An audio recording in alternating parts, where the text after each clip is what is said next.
ಇದ್ದನು. ಆ ಕಣ್ಣಿಂಗ್ನೆಸ್ ಎಲ್ಲಿಂದ ಬಂತು? ಇವಾಗ ನೋಡಿ ರೆಬೆಕ್ಕ ಏನ್ ಹೇಳ್ತಾ ಇದ್ದಾರೆ, ಅಣ್ಣ ಬರೋಷ್ಟರಲ್ಲಿ ನಾನು ಎಲ್ಲ ಮಾಡ್ಕೊಡ್ತೀನಿ. ರೆಬೆಕ್ಕ ಕೂಡ ಏನಿದ್ದಾರೆ, ಇದೇ ಮೈಂಡ್ ಸೆಟ್.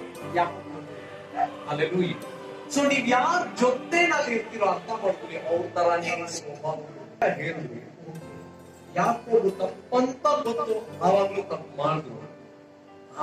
ಬ್ಲೆಸ್ಸಿಂಗ್ಸ್ ತಗೊಂಡಿದ್ದ ತಕ್ಷಣ ಸಂತೋಷವಾಗಿದ್ರು. ಹತ್ಬಿಟ್ಟು ಲಾಭನ ಹತ್ರ ಹೋಗು, ಅಲ್ಲಿರು ಅವ್ರ ಹತ್ರ ಇದ್ಬಿಡು. ಆಮೇಲೆ ಬೇಕಾದ್ರೆ ಈಗ ಸಾಲ ಆದ್ಮೇಲೆ ನಾನು ಹೇಗ್ ಕಳ್ತೀನಿ, ಆಮೇಲೆ ಬಂದು ಸೇರ್ಕೊಂಡ್ಬಿಡು ಅಂತ ಯಾರು ಹೇಳಿದ್ರು? ನೋಡಕ್ಕಾಯ್ತು ಅಷ್ಟೇ, ನೋಡಕ್ಕಾಯ್ತಾ?